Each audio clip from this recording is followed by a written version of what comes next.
Good morning, students. Today we are going to see about continuation part of the lesson, working with OpenOffice Calc. So last classல OpenOffice அப்படின்னா என்ன, OpenOffice Calc அப்படின்னா என்ன, அது எப்படி நம்ம ஒரு அந்த பேஜ் எப்படி க்ரியேட் பண்ணுறது, அந்த பேஜில் இருக்கிற டூல்ஸ், ஓகேவா. ஸோ அந்த பேஜில் இருக்கிற டூல்ஸ் என்ன, அந்த ஓப்பன் நியூ பேஜஸில் இருக்கிற ஒவ்வொரு பார்ட்ஸ் அது எல்லாம் என்ன அப்படின்றத பற்றி படித்தோம். அண்ட் தென் ஃப்யூச்சர் OpenOffice கால்கோட ஃப்யூச்சர்ஸ் என்ன அப்படின்றத படித்தோம். அண்ட் அந்த பார்ட்ஸ் ஆஃப் த விண்டோ தான் சொன்னேன், ஓகேவா. ஸோ இந்த பார்ட்ஸ் ஆஃப் த விண்டோஸ் எல்லாமே நம்ம படித்தோம். ஸோ இன்றைக்கி நம்ம பார்க்க போகிறது என்ன அப்படின்னா, ஒர்க்கிங் வித் டேட்டா 7.4. ஸோ நம்ம ஒரு டேபிள் க்ரியேட் பண்ணியாச்சு. அந்த டேபிளுக்குள்ளே நான் என்ன பண்ணணும், டேட்டாவை என்ட்ரி பண்ணணும் இல்லையா.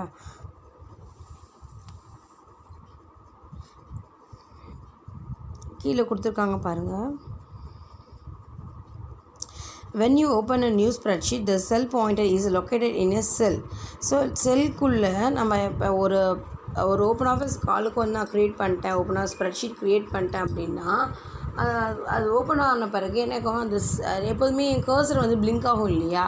நம்ம வேர்ட் ப்ராசஸர் அப்படின்னா ப்ளைன் பேஜில் பிளிங்க் ஆகும்.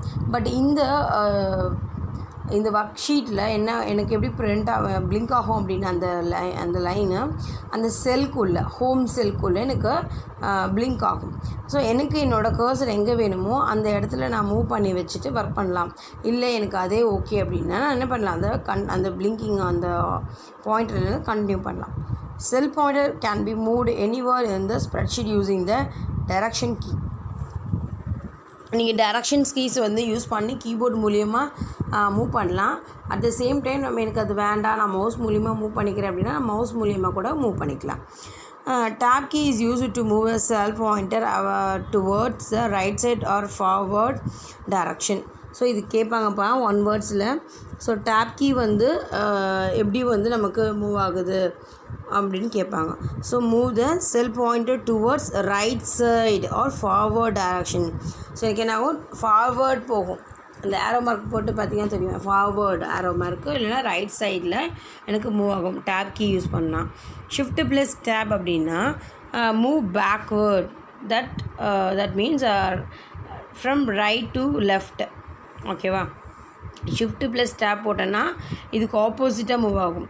டேப் மட்டும் போட்டேன் அப்படின்னா டேப் கீனா ஃபார்வர்ட் போகும், இது வந்து பேக்வேர்ட் வரும், ஓகேவா. ஸோ என்டர் கீ அப்படின்னா நெக்ஸ்ட்டுக்கு போகும், move on to next cursor, ஓகேவா. So enter moves the cell pointer to a cell below the current cell, that is downwards. 4 directions key are used to move the cell pointer anywhere in the worksheet. So நம்ம entry key நான் move பண்ணேன் அப்படின்னா next லைனுக்கு move ஆகிடும். At the same time என்ன பண்ணலாம், directions keys use பண்ணிவிட்டு கொடுக்கலாம், ஓகேவா. ஸோ இதுதான் வந்து என்னோடய செல் பாயிண்டர் எனக்கு எங்கே இருக்கணும், லொக்கேஷன் நான் வந்து டிசைட் பண்ணிட்டு நான் என்ன பண்ணலாம், டேட்டாஸோட ஒர்க் பண்ணிக்கலாம். என்டரிங் டேட்டா, நான் ஒரு டேட்டாவை நான் டேபிள் க்ரியேட் பண்ணிட்டு ஃபீல்டு காலம்ஸ் எல்லாம் நான் என்ட்ரி பண்ணி ரெடி பண்ணி வச்சுருக்கேன். நான் என்ன பண்ண போகிறேன்னா டேட்டாவை என்ட்ரி பண்ணுவேன். Any data can be type directly in any sell of worksheet, but the cell in which you type data should be an active cell. So move the cell pointer to a particular cell to make in the active cell, or click any cell to make cell active cell. Then start typing any data. When you type data, spreadsheets recognize the data, the type of data entered in cells.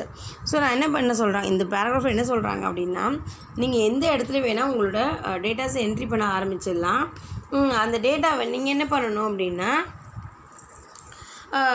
உங்களுக்கு எந்த இடத்துல தேவைப்படுமோ, உங்கள் டேட்டாவை எந்த இடத்துல உங்கள் ஸ்ப்ரெட்ஷீட்டில் entry பண்ணணுங்கன்னு நம்ம நினைக்கிறோமோ அந்த இடத்துல உங்கள் செல் பாயிண்டரை வச்சுட்டு பண்ணுங்கள்.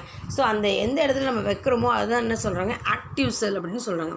ஸோ ஆக்டிவ் செல் அப்படின்னாலும் அதுதான் ஒன்று தான், செல் பாயிண்டர்னாலும் ஒன்று தான். ஸோ அனதர் நேம் வச்சு நமக்கு என்ன பண்ணுவாங்க கேட்குறதுக்கு சான்சஸ் இருக்குது. இந்த கொஷின் வந்திருக்கு, ஆக்டிவ் செல் அப்படின்னா என்ன அப்படின்னு ஒரு கொஷின் வந்திருக்கு, அதனால் நான் இவ்வளோ திருப்பி சொல்லிகிட்ருக்கேன், ஓகேவா. ஸோ ஆக்டிவ் செல் அப்படின்னா என்னென்னா, நான் ஒர்க் பண்ணுற அந்த பிளேஸ் தான் ஆக்டிவ் செல், ஓகேவா. So data type. So data type அப்படிங்கும்போது என்னென்னா என்ன மாதிரியான நம்ம கொடுக்குற டேட்டா வந்து நியூமரிக்கா இல்லை வந்து ஸ்ட்ரிங்கா கேரக்டரா இல்லை பாயிண்ட் ஓரியன்ட் ஃப்ராக்ஷன்ஸ் பாயிண்ட்ஸா. ஸோ இதுதான் நம்ம வந்து டேட்டா டைப் அப்படி சொல்கிறோம். Data are in the different types. Data are made up of alphabets, numbers, date and time in another data type, even though it has numbers and symbols. In general, data types are classified as alphabet data type, consists of alphabets only. So alphabets மட்டும் இருக்கிறது alphabet data type அப்படின்னு சொல்கிறோம். Number அப்படின்ற நியூமரிக்னா numbers, ஓகேவா. So இது வந்து என்னென்னா whole values மட்டும்தான் இருக்கும். ஹோல் நம்பர்ஸ் அப்படி நியூமரிக் அப்படின்ற whole value and then fractional value ரெண்டுமே இருக்கலாம். அந்த ஃப்ராக்ஷன்னா பாயிண்ட் அவுட் பண்ணி வருது. இப்போ நமக்கு தெரியும் இல்லையா, 3.14 3.36 அப்படின்னு சொல்கிறோம் இல்லையா. இதெல்லாம் தான் நம்ம என்னென்னா ஃப்ராக்ஷன் நம்பர் அப்படின்னு சொல்கிறோம். இதே ஹோல் நம்பராக நமக்கு தெரியும் 5 10 12 அப்படின்றது எல்லாமே ஹோல் வேல்யூஸு. அந்த ஆல்ஃபா நியூமரிக் அப்படின்னா combination of alphabets and number.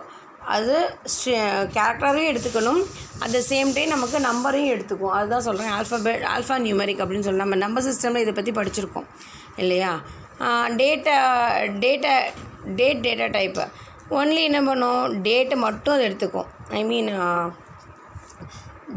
Month, year, and then date, இது மட்டும் எடுத்துக்கிறது. டைம்னா அந்த டைம், அதாவது 24 hours அப்படின்னா நார்மல் கிளாக்கு, 24 hours அப்படின்னா நமக்கு என்ன ரயில்வே டைம் கிளாக்கு, 12 hours அப்படின்னா நம்ம நார்மல் டைம். ஸோ இது மட்டும்தான் அது எடுத்துக்கும் இல்லையா. ஸோ இதை அவங்க என்ன சொல்கிறாங்க, டைம் அப்படின்றது கன்சிஸ்ட் ஒன்லி டைம் மட்டும் அப்படின்னு சொல்கிறது. And entering numbers. So number எப்படி என்ட்ரி பண்ணுவோம் அப்படின்னா, any numeric data can be enter in spreadsheets. என்ன நியூமரிக் நம்பர்னா எதை வேணால் நம்ம என்ன பண்ணலாம், நம்ம என்ட்ரி பண்ணலாமா நம்மளோட ஸ்ப்ரெட்ஷீட்டில்.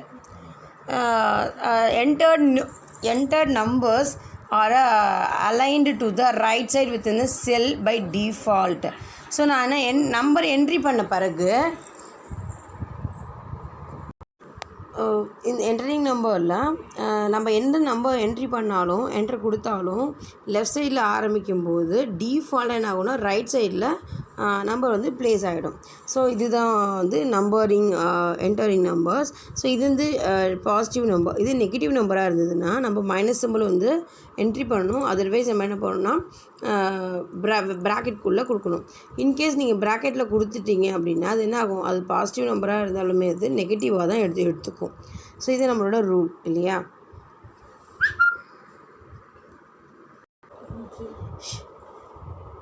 வித்தின் ப்ராக்கெட்ஸ்குள்ளே நம்ம கொடுத்துட்டோம், அதாவது நெகட்டிவ் நம்பரை அதை என்ன பண்ணிக்கும், அக்செப்ட் பண்ணிக்கும் அப்படின்னு சொல்கிறாங்க. ஓகே. ஸோ கீழே ஒரு எக்ஸாம்பிள் கொடுத்துருக்காங்க பாருங்கள், 5478 and then -142. So minus simple நம்ம கொடுக்கலாம், இல்லை வித்தின் ப்ராக்கெட்குள்ளே அந்த நம்பரை கொடுக்கலாம். ஸோ இது வந்து நம்பர் என்டரிங் நம்பரோட methods. So next data type வந்து என்டரிங் டெக்ஸ்ட் அப்படின்னால என்னென்னா அதோட அப்படியே சேஞ்ச் ஓவர் தான், அதோட ஆப்போசிட் நம்பரோட ஆப்போசிட் தான் என்னது நியூமரிக்கோட ஆப்போசிட் டெக்ஸ்ட்டு. ஸோ அது என்ன ஆப்போசிட் அப்படின்னா, நம்ம என்ட்ரி பண்ண டெக்ஸ்ட்டு நம்பர் வந்து என்ன ஆகும்னா ரைட் சைடில் போய் நமக்கு ப்ளேஸ் ஆகும். இங்கே டெக்ஸ்ட் என்ன ஆகும்னா நம்ம என்ட்ரி பண்ணும் போது அது லெஃப்ட் சைடாக என்ன ஆகும், ப்ளேஸ் ஆகிக்கும். இதில் நம்ம இந்த டெக்ஸ்ட்டு நம்ம டைப் பண்ணிகிட்டு இருக்கும்போது நம்பர்ஸ் கொடுத்தோம் அப்படின்னா டெக்ஸ்ட்டு காலமில் நம்பர்ஸ் கொடுத்துட்டோம் அப்படின்னா அது என்ன ஆகும், நம்மளோட சிஸ்டம் வந்து என்ன வேணால் டெக்ஸ்ட்டு தான் கொடுக்குறாங்க அப்படின்ட்டு அந்த ஃபீல்டு தானே இல்லையா, ஃபீல்டு நேம் நம்ம டெக்ஸ்ட்டாக கொடுக்கும்போது டெக்ஸ்ட்டு தான் கொடுக்குறாங்க அப்படின்னு சொல்லிட்டு கன்ஃபியூஸ் ஆகிட்டு அது ரைட் சைட்லேயே ப்ளேஸ் ஆகாமல் லெஃப்ட் சைடில் ப்ளேஸ் ஆகும். நம்பர் அப்படிங்கும்போது நமக்கு ரைட் சைடில் ப்ளேஸ் ஆகும். பட் டெக்ஸ்ட்டு வந்து காலமில் கொடுக்குறதுனால அது என்ன ஆகும்னா லெஃப்ட் சைடாக அது ப்ளேஸ் ஆகிக்கும் அப்படின்னு சொல்கிறாங்க. So date and time, entering date and time. So இந்த என்டரிங் டேட் அண்ட் டைமில் என்ன அப்படின்னா இந்த டேட்டிங் வந்து கண்ட்ரி வைஸ் வந்து வேரி ஆகும் இல்லையா. ஃபஸ்ட்டு இது வந்து நம்ம இந்தியன் சிஸ்டமில் நம்மளோட மந்த் டேட்டு அது மந்த் அப்புறம் இயர் இப்படி தான் நம்ம என்ன பண்ணுவோம், டேட்டை வந்து என்ட்ரி பண்ணுவோம். ஸோ இது வந்து இந்தியன் மெத்தட். இதே வந்து அமெரிக்கன் மெத்தட் அப்படின்னா ஃபஸ்ட்டு மந்த்து, அப்புறம் டேட்டு, அப்புறம் இயர். ஸோ இது வந்து அமெரிக்கன் மெத்தடு. ஸோ நம்ம ஒர்க் பண்ணுற பிளேஸை பொறுத்து தான் நம்மளோட என்ன ஆகும், இந்த டேட் அண்ட் டைம்ஸ் வந்து சேஞ்ச் ஆகும். ஓகேவா? ஸோ ஒரு ஃபார்முலாவே நம்ம இது வரைக்கும் நம்ம என்ன படித்தோம் அப்படின்னா, டேட்டா டைப் பற்றி பார்த்தோம். 3 டேட்டா டைப் இருக்குது. Formula, number, text and date and time. இது வந்து டேட்டா டைப்பு. இது வந்து ஒரு ஃபார்முலாவை டேட்டாவை எப்படி க்ரியேட் பண்ணுறதுன்னு பார்த்தேன். டேட்டாவை என்ட்ரி பண்ணுறது பார்த்தாச்சு. அந்த டேட்டா என்ட்ரி பண்ணிவிட்டு என்ன மாதிரியான ஃபார்மேட்டில் டேட்டா என்ட்ரி பண்ணுறதுன்னு பார்த்தோம். அது ஒரு ஃபார்முலா எப்படி க்ரியேட் பண்ணுறது அப்படின்றத பார்க்க போகிறோம். ஃபார்முலா அப்படிங்கும்போது நம்ம டேட்டா என்ட்ரி பண்ணி முடித்த பிறகு எந்த இடத்துல எனக்கு அந்த ஆன்சர் தேவைப்படுதோ, ஓகேவா, இப்போ சம் அடிஷனோ இல்லை சப்ராக்ஷனோ மல்டிப்ளிகேஷனோ டிவிஷனோ, ஸோ ஏதாவது ஒரு ப்ராசஸ் எனக்கு எந்த இடத்துல தேவைப்படுதோ அந்த இடத்துல என்னோடய செல் பாயிண்டரை நான் மென்ஷன் பண்ணிடணும். ஸோ செல் பாயிண்டரை வச்சுட்டு நான் ஈக்குவல் டு சைன்லேருந்து ஸ்டார்ட் பண்ணணும். ஏதாவது any calculation we start with a equal sign. ஓகேவா? அது எந்த கேல்குலேஷனாக இருந்தாலுமே நம்ம என்ன பண்ணணும், ஈக்குவல் சைன்லேருந்து நம்ம என்ன பண்ணணும், ஸ்டார்ட் பண்ணணும்.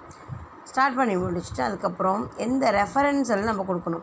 ஸோ ரெஃபரன்ஸில் அப்படிங்கும்போது அதோட நேம், இப்போ C1, C5, தென் A12, ஸோ இந்த மாதிரி கொடுக்குறோம் இல்லையா ரெஃபரன்ஸ். இதுதான் நம்ம சொல்கிற ரெஃபரன்ஸ் ஐடி. இந்த நம்பரை கொடுத்துட்டு அதுக்கப்புறம் நம்ம பண்ணணும், ஒர்க் பண்ணணும்.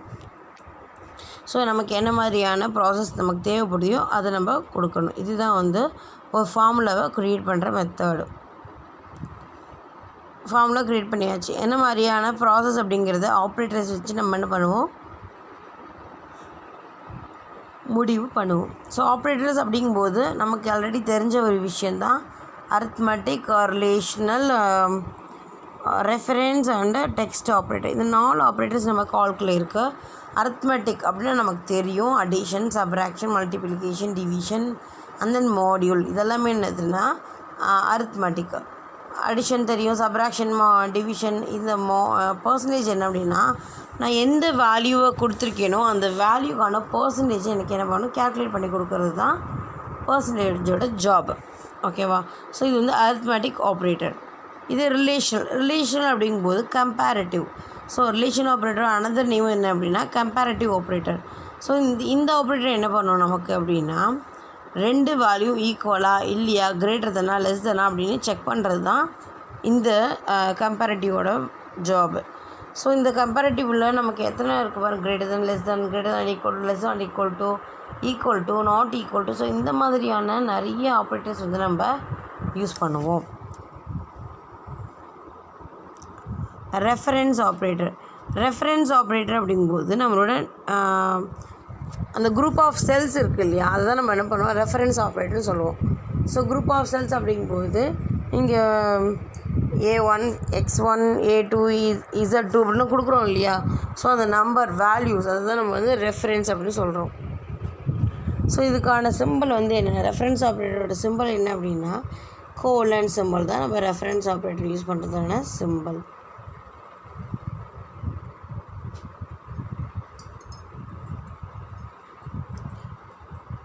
இந்த ரெஃபரன்ஸில் 3 டைப் ஆஃப் ரெஃபரன்ஸ் ஆப்ரேட்டர்ஸ் இருக்குது. என்னென்ன அப்படின்னா range reference operator and range concatenation and insertion operators. Range reference operator அப்படின்னா நம்ம எங்கேயே ஸ்டார்ட் பண்ணி எந்த இடத்துல முடிக்கிறோம் அப்படின்ற ரெஃபரன்ஸ் வேல்யூ மட்டும் கொடுத்துட்டா போதும். ஸ்டார்டிங்லேருந்து எண்டிங் வரைக்கும் நம்ம டைப் பண்ணணுங்கிற நெசசிட்டி கிடையாது. இப்போ வந்து ஈஸ்2 அப்படின்ற கோலன் அப்படின்ற ஒரு ஆப்ரேட்டர் யூஸ் பண்ணிகிட்ருக்கோம். ஸோ அந்த ஆப்ரேட்டர்லேயே நான் என்னோடய ஸ்டார்டிங் பாயிண்ட்டையும் எண்டிங் பாயிண்ட்டையும் கொடுத்துட்டேன் அப்படின்னா என்னோடய சிஸ்டம் அதை வந்து என்ன பண்ணிக்கும், ரெஃபர் பண்ணிக்கும். Okay, start with here and end with here அப்படின்னு சொல்லிட்டு கேல்குலேட் பண்ணிக்கும். ஸோ இதான் ரெஃபரன்ஸ் ஆப்ரேட்டர் அப்படிங்கிறது. கீழே கொடுத்துருக்காங்க பாருங்கள், A1லேருந்து A5 வரைக்கும் கொடுத்துருக்காங்க. பட் நான் என்ன பண்ணலாம், இது மாதிரி ஒன்று டைப் பண்ணுறதுக்கு பதிலாக A1 is to A5 அப்படின்னு கொடுத்துருந்தேன். Starting value A1 and ending value A5. இதோட ஈஸியாக நமக்கு ஜாப் முடிஞ்சிருச்சு. அதுக்காக தான் இது வந்து reference concatenation operator. Concatenation operator அப்படின்னா நமக்கு என்ன ஆகும்னா அடிஷன் அப்படின்ற ஞாபகம் தான் நமக்கு வரும். இந்த ஆப்ரேட்டர் யூஸ் பண்ணுற சிம்பிள் வந்து டில்டு சிம்பிள்.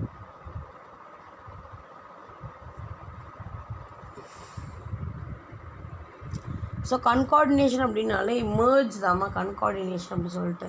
இப்போது நமக்கு எக்ஸாம்பிளுக்கு string 1 = கம்ப்யூட்டர் அப்படி சொல்கிறோம். இங்கே வந்து அப்ளிகேஷன் சொல்கிறோம். string 2 வந்து அப்ளிகேஷன் சொல்கிறோம். ஸோ string 1 string 2 கன்கார்டினேட் பண்ணால் கம்ப்யூட்டர் அப்ளிகேஷன் அப்படின்னு சொல்லிட்டு ஒரு டெக்ஸ்ட்டு ஃபுல்ஃபில் ஆன கம்ப்ளீட்டடான டெக்ஸ்ட் நமக்கு கிடைக்கும் இல்லையா. ஸோ அதே மாதிரி தான் இங்கே நம்பர்ஸை வந்து என்ன பண்ணுறாங்க, கன்கார்டினேட் பண்ணுறாங்க. இப்படி கன்கார்டினேட் பண்ணும்போது அதில் இருக்கிற வேல்யூ வந்து ஆட் ஆகி நமக்கு சம் அப்படின்ற டோட்டல் நமக்கு கிடைக்கும். ஸோ இன்சர்ஷன் ஆப்ரேட்டர் அப்படிங்கும்போது நம்மளோட யூனியன் இன்டர்செக்ஷன்லாம் படிச்சிருக்கோம் இல்லையா, அதே மாதிரி தான் இன்டர்செக்ஷன் அப்படிங்கும்போது யூனியன் அப்படின்னா கன்கார்டினேஷன், இன்டர்செக்ஷன் அப்படின்னா இதுக்கு ரெண்டுத்துக்கும் காமனாக இருக்கிற வேல்யூஸாக அதே எடுத்துக்கும். அதான் இன்டர்செக்ஷன் ஆப்ரேட்டர் அப்படின்னு சொல்லுவாங்க. டெக்ஸ்ட் ஆப்ரேட்டர் நமக்கு தெரியும் இல்லையா. ஸோ டெக்ஸ்ட் அப்படிங்கும்போது ஏதாவது ஒரு காலமில் நான் டைப் பண்ணணும். Hello welcome to computer application to all அப்படின்னு சொல்கிறோம் இல்லையா. ஸோ இதை வந்து நம்ம என்ன பண்ணுவோம், சிஸ்டம் பார்க்காம கரெக்டாக அடிப்போம். ஆனால் இதுக்கு நம்ம பார்த்து அடித்தோம் அப்படின்னா டைம் எடுக்கும். ஸோ இது ரெண்டுத்தையும் என்ன பண்ணுவாங்கன்னா merge பண்ணுவாங்க ஆம்பர்சன்ட் சிம்பல் யூஸ் பண்ணி.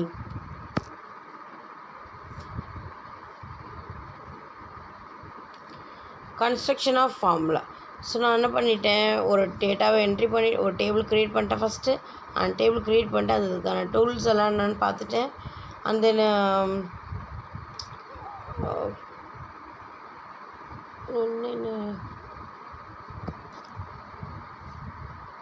டேட்டா என்ட்ரி பண்ணுறது, ஒரு டேபிள் க்ரியேட் பண்ணியாச்சு, டேட்டாவை என்ட்ரி எப்படி பண்ணுறதுன்னு பார்த்துட்டோம். ஸோ அந்த டேட்டாவில் என்ன மாதிரி டேட்டா டைப்ஸ் இருக்குது அப்படின்றத பற்றி பார்த்தோம். 3 டைப்ஸ் இருக்குது. ஸோ இப்போ வந்து ஒரு ஃபார்முலாவை எப்படி கன்ஸ்ட்ரக்ட் பண்ணுறது அப்படின்றத பற்றி பார்க்க போகிறோம். எந்த இடத்துல எனக்கு வந்து ரிசல்ட் தேவையோ அந்த இடத்துல எனக்கு வந்து ஃபார்முலாவை ப்ளேஸ் பண்ணணும். ப்ளேஸ் பண்ணிவிட்டு அப்புறமா அதுக்கேற்ற மாதிரி நான் என்ன பண்ணணும், வேல்யூவை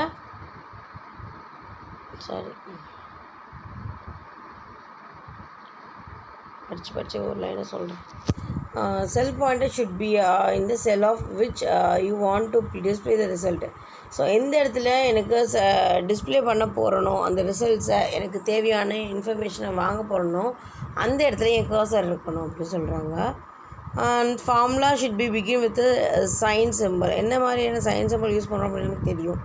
equal to in formula only reference inserted instead of actual values within cells. So அந்த செல்ஸ்க்குள்ளே எவ்வளோ வந்து அமௌண்ட்டு கொடுக்குறாங்க, ஓகேவா, என்ன செல் ரெஃபரன்ஸ் கொடுக்குறாங்க அப்படின்றது.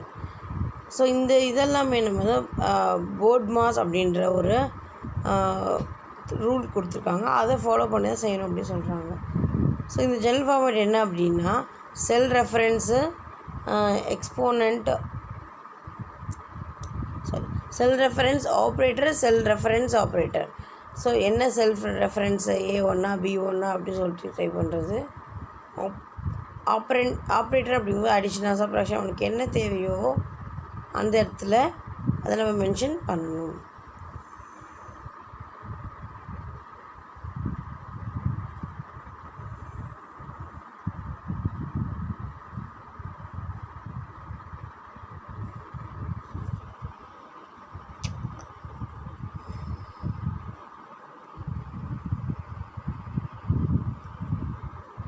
Cell reference of 2 types, relative cell reference, absolute reference. So இந்த செல் ரெஃபரன்ஸஸில் ரிலேட்டிவ்னா என்ன, அப்சல்யூட்னா என்ன அப்படி. ரிலேட்டிவ்னா இது அக்யூரேட்டாக சொல்லாமல் கொடுக்குறது ரிலேட்டிவ். ஐ மீன் எந்த சிம்பலுமே கொடுக்காம என்ன ஆப்ரேட்டர் மட்டும் கொடுக்குறோமோ அதுதான் வந்து ரிலேட்டிவ். பட் அப்சல்யூட் அப்படிங்கும்போது நம்ம டாலர் சிம்பல் யூஸ் பண்ணி கொடுக்குறது அல்லது அப்சல்யூட் டேட்டா டைப் அப்படி சொல்லுவாங்க. ஓகேவா. ஸோ ஒரு டோட்டல் வேல்யூ எப்படி நம்ம ஃபைண்ட் பண்ணுறது அப்படின்னா என்ன செல் பாயிண்டர் எந்த இடத்துல எனக்கு வேணுமோ அந்த இடத்துல காலம் டேபிளில் வச்சுட்டு நான் டைப் பண்ணணும். ஸோ அந்த ஃபார்முலாவை நான் என்ன பண்ணணும், டிஸ்பிளே பண்ணிட்டேன் அப்படின்னா என்ன ஆகும்னா எனக்கு ஆன்சர் வந்து கெட் பண்ணணும். எந்த இடத்துல கர்சர் இருந்துச்சோ அந்த இடத்துல எனக்கு என்ன ஆகும், ஆன்சர் வந்து கெட் பண்ண முடியும். ஸோ இப்படி பண்ணிகிட்டு இருக்கும்போது நான் ஒர்க் பண்ணிட்டேன் ஒர்க் ஷீட்டில் இப்படி தான் கட் காப்பி பேஸ்ட் பண்ணணும், சேவஸ்லாம் பண்ணணும். ஸோ நம்ம ப்ராசஸில் பண்ண மாதிரி தான் சேவ் அப்படிங்கும்போது ஃபைல் மெனுவில் இருக்கும், சேவஸும் அப்படி தான் அதுலேயே தான் இருக்கும். இப்போ சேவ் பண்ணும்போது எந்த டைரக்டரியில் நம்ம போய் சேவ் பண்ணணும் அப்படின்றத நான் மென்ஷன் பண்ணணும். அப்போ நம்ம திரும்பி எடுத்து பார்க்கறதுக்கு ரெஃபரன்ஸுக்கு ஈஸியாக இருக்கும். Type the name, file name will list with the office call spreadsheet or stored within extension ODS by default. So இந்த ODS அப்படின்ற இதில் வந்து போய் சேவ் ஆகிக்கும். சேவஸ் ஒரு பேஜை ஒன்று ஒர்க் பண்ணி முடிச்சுட்டு என்ன பண்ணணும், சேவ் பண்ணணும், சேவஸ் பண்ணணும். ஓகேவா? சேவ் அப்படிங்கும்போது ஃபைலில் போய் நான் சேவ் பண்ணிட்டு வந்துடுவேன். அப்படி இல்லைன்னா Ctrl+S கொடுத்துருவேன். அப்படியும் இல்லைன்னா நான் என்ன பண்ணேன், சேவ் அப்படின்ற ஒரு ஐக்கான் நான் கிளிக் பண்ணிட்டேன்னா எனக்கு 3 மெத்தடில் என்னால் சேவ் பண்ணிக்க முடியும். இதே வந்து க்ளோஸ் அப்படின்னா ஓவராலாக அந்த ஒர்க் பண்ணிகிட்டு இருக்கிறது எனக்கு வேண்டாம் அப்படிங்கும்போது என்ன பண்ணுவோம், க்ளோஸ் அப்படின்னு கொடுத்துட்டோம் அப்படின்னா எனக்கு கேட்கும், want to save this file அப்படின்னு கேட்கும். ஸோ நோ அப்படின்னு கொடுத்துட்டேன்னா என்ன ஆகும், வெளியில் வந்துருக்கும்.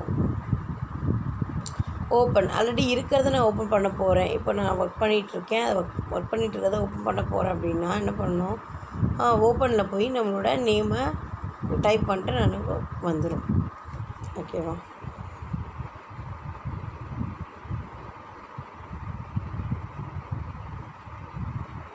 கட் காப்பி பேஸ்ட் அப்படிங்கும்போது ஸோ காப்பி பேஸ்ட் அப்படிங்கும்போது இந்த சோர்ஸ் அண்ட் டெஸ்டினேஷன் 2 இடத்துலையுமே அந்த சம் பர்டிகுலர் டேட்டாஸ் வந்து இருக்கும். இது வந்து காப்பி அண்ட் பேஸ்ட், காப்பி அங்கே போய் பேஸ்ட் பண்ணுறது. கட் பேஸ்ட் அப்படின்னா சோர்ஸ் ப்ளேஸில் இருக்காது, டெஸ்டினேஷன்ஸ் ப்ளேஸில் மட்டும்தான் இருக்கும். அதை வந்து கட் காப்பி அப்படின்னு சொல்கிறாங்க. ஓகேவா?